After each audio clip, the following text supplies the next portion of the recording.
পশ্চিমবঙ্গ নির্বাচন 2026 কভারেজ দেখুন সবার আগে শুধুমাত্র 24/7 নিউজ বেঙ্গলে।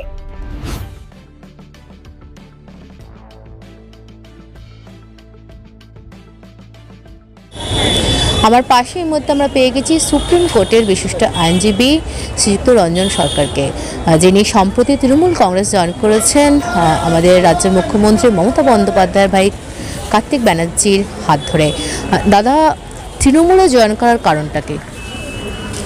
আমি একটু আগেই বলেছি, আমি রাজনীতি থেকে অনেক নিজেকে দূরে সরিয়ে রেখেছিলাম, কিন্তু আমি বাঙালি হিসেবে পশ্চিমবঙ্গবাসী হিসেবে অনুভব করতে শুরু করলাম নির্বাচন কমিশন এসআইআরের নাম করে যে ধরনের কাজকর্ম চালাচ্ছেন এবং যা যা করছে, যা ইমপ্লিমেন্টেশন করছে, তাতে করে শুধু কোর্টে লড়াই করে আর থাকা যাবে না, রাস্তায় নামতে হবে। এবং আপামর বাঙালিকে, যারা বুদ্ধিজীবী, তাদেরকে রাস্তায় নামার জন্য আমি ব্যক্তিগতভাবে অনুরোধও করছি।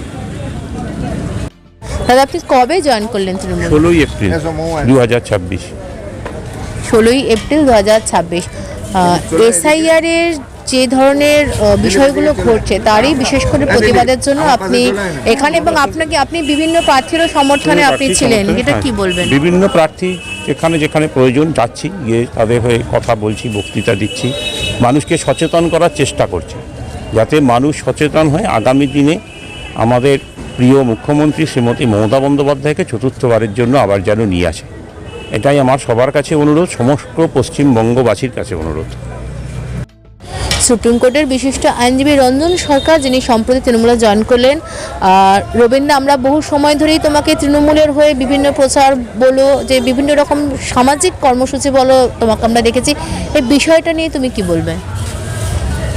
রঞ্জনবাবু সুপ্রিম কোর্টের বিশিষ্ট আইনজীবী, একে ভবানীপুরে কার্তিক ব্যানার্জি তৃণমূল জয়েন্ট বাহিনীর পশ্চিমবঙ্গ শাখার সভাপতি এবং পৌরপ্রতিনিধি কাজুরি ব্যানার্জির হাত ধরে উনি তৃণমূলে এসছেন। আমরা সবাই স্বাগত জানাচ্ছি এবং উনি প্রচারে এসছেন। এবং আজকে আমরা এসছি আজকে বাবু মান্নার ডাকে ঘূর্ণিচড়কের মেলায়। বাবু মান্না হচ্ছে কলকাতা উত্তরের অনেকটাই সংস্কৃতির ধারক বাহক। বাবু মান্না মানে অনবিল আনন্দ, বাবু মান্না মানে সাংস্কৃতিক উৎসব, বাবু মান্না মানে বসন্ত উৎসব। সেই বাবু মান্নার আহ্বানে আমরা সবসময় আসি এবং বাবু মান্না সব থেকে আজকে খুব ভালো জিনিস ভালো লাগলো, এই মেলাতে এত লোকের সমাগম হয়েছে, তার মাধ্যমে বাবু মান্না কিন্তু মমতা ব্যানার্জির বাঙালিদের মমতা ব্যানার্জিকে আবার যে প্রয়োজন সেই মেলার মাধ্যমে বলার সুযোগ করে দিয়েছে।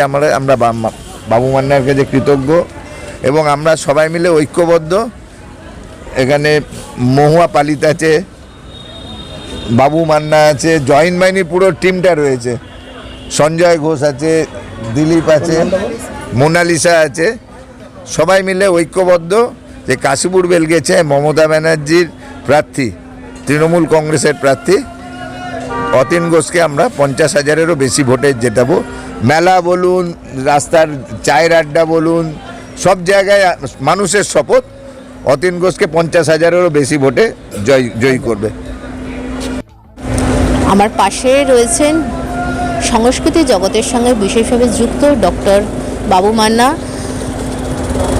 আপনি সংস্কৃতি জগতের সাথে যুক্ত এবং বিভিন্ন তৃণমূলের অনেক মঞ্চে আপনাকে আমরা অনুষ্ঠান করতে দেখেছি। আজকে আপনার আয়োজনে এই চড়ক মেলা, কি বলবেন? আসলে ব্যাপারটা পরম্পরা অনুযায়ী কখনো এসে পড়েছে আমার হাতে, কিন্তু এই মেলার বয়স প্রায় 100 বছরেরও বেশি। এই সামনে যে শিব মন্দির রয়েছে, এই শিব মন্দিরকে কেন্দ্র করে এই চড়কের এই মেলাটা প্রতি বছর হয়। এটা ঘূর্ণি চড়ক, বিভিন্ন এলাকায় ঘুরতে ঘুরতে আজকে এই 6ই বৈশাখ এই হেমদেলেন অঞ্চলে হচ্ছে। এখানে বিষয়টা হলো, দেখুন, এই মেলাটাকে বিগত কয়েকদিন ধরে যে অঞ্চলেই যাচ্ছে সেখান থেকে নির্বাচন কমিশন বন্ধ করে দেওয়ার পরিকল্পনা করছে এবং বন্ধ করে দিচ্ছে। অর্থাৎ বাঙালিদের যে একটা কৃষ্টি সংস্কৃতির অন্যতম গাজন চড়ক, সেটাকে কিভাবে ধ্বংস করে দেওয়া যায়, বন্ধ করে দেওয়া, বাঙালি আনন্দে থাকবে, উৎসব করবে না, এই একটা জায়গা এরা কিন্তু তৈরি করছে। আর তার বিরুদ্ধে গিয়ে আমরা যথাযথ আইনি ব্যবস্থা করে, আইনি প্রক্রিয়া সাথে করে নিয়ে এবং বিধিসম্মতভাবে এই মেলাকে এবছরও আমরা করে দেখালাম যে বাঙালিকে আটকে রাখা যাবে না। মমতা বন্দ্যোপাধ্যায় যখন আমাদের মাথার উপরে, বাংলাকে থামিয়ে দেওয়া যাবে না, বাঙালির কণ্ঠরোধ করা যাবে না। বাঙালির এই ইউনিটি, বাঙালির সংস্কৃতি, বাঙালির কৃষ্টি ছিল, আছে এবং থাকবে।